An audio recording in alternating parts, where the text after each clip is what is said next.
ఆంధ్రప్రదేశ్ రాజ్యసభ అభ్యర్థి పేరు ఖరారైంది. రాజ్యసభ అభ్యర్థిగా ఎన్డీఏ ఉమ్మడి అభ్యర్థిని భారతీయ జనతా పార్టీ ప్రకటించింది. బీజేపీ నేత, ఏపీ బీజేపీ క్రమశిక్షణ కమిటీ చైర్మన్ పాక వెంకట సత్యనారాయణ పేరును ఖరారు చేసింది. ఆ పార్టీ అధినాయకత్వం మాజీ వైసీపీ నేత విజయసాయిరెడ్డి రాజీనామాతో ఖాళీ అయిన ఈ స్థానం కోసం ఎవరిని ఎంపిక చేస్తారనే దానిపై కొంతకాలంగా సస్పెన్స్ అయితే నెలకొంది.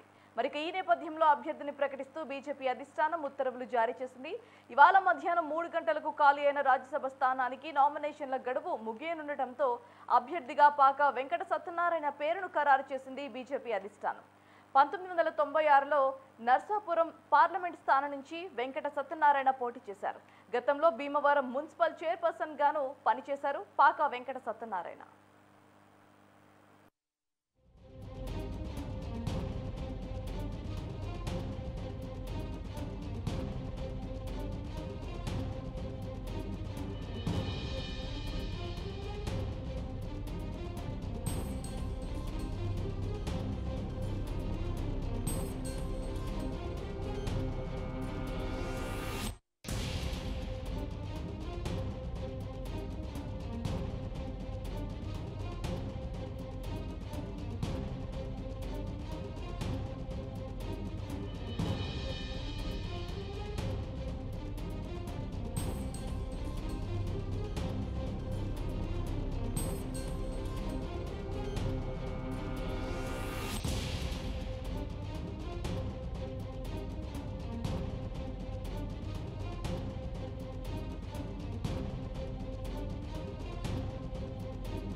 ఆంధ్రప్రదేశ్ రాజ్యసభ అభ్యర్థి పేరు ఖరారైంది. రాజ్యసభ అభ్యర్థిగా ఎన్డీఏ ఉమ్మడి అభ్యర్థి భారతీయ జనతా పార్టీ ప్రకటించింది.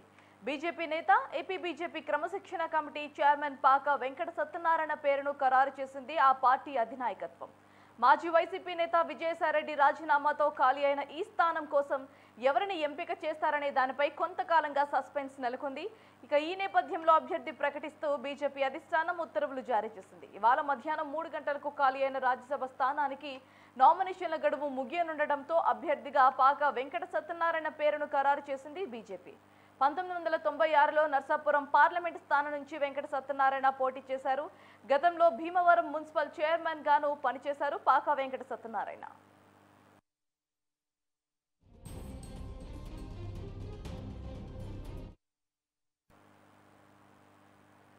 రాజ్యసభ అభ్యర్థిగా పాక వెంకట సత్యనారాయణ పేరైతే ఖరారైనట్టుగా తెలుస్తోంది.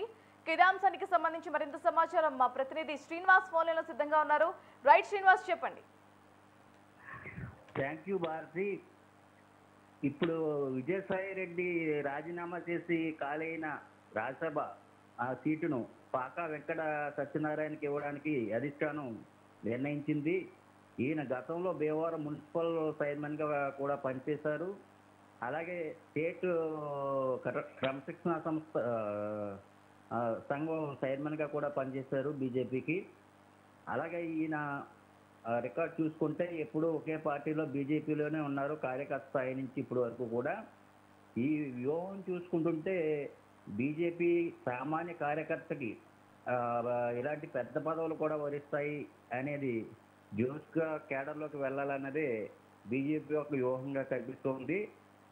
ఈ పాక వెంకట సత్యనారాయణ అనే ఆయన బీజేపీలో ఒక లీడరే కానీ రాజకీయంగా అంత పలుకుబడి ఉన్న వ్యక్తి కాదు. కానీ ఒక కార్యకర్తగా క్రమశిక్షణతో బీజేపీలో ఉంటున్నారు కాబట్టి ఈ రాజ్యసభ సీటు ఆయనకు వర్తించిందని చెప్పవచ్చు. అలాగే పురంధరేశ్వరి అధిష్టానం కూడా పాక సత్యనారాయణ వైపే మొగ్గు చూపుతున్నారని తెలుస్తుంది. అంతేకాకుండా ఈరోజు 3 గంటలతో నామినేషన్ ప్రక్రియ కూడా ముగుస్తుంది. ఇంకా ఎవరు కూడా నామినేషన్ వేయకుండా కూడా కట్టుదిట్టమైన వాళ్ళు నిబంధనలు కూడా పెట్టినట్టు సమాచారం. అంటే ఎవరు నామినేషన్ వేయకపోవడానికి గల కారణాలు ఏవై ఉంటాయంటారు? ఇంకా ఏకపక్షంగా పాక వెంకట సత్యనారాయణ పేరుని ఖరారు చేసినప్పుడు అధిష్టానం వేరే ఎవరు వేయడానికి లేకుండా చేయడం వల్ల యునానిమస్గా ఈయన పేరే ఖరారు అవుతుంది కాబట్టి అదే కారణం. Right, thanks for the update Srinivas.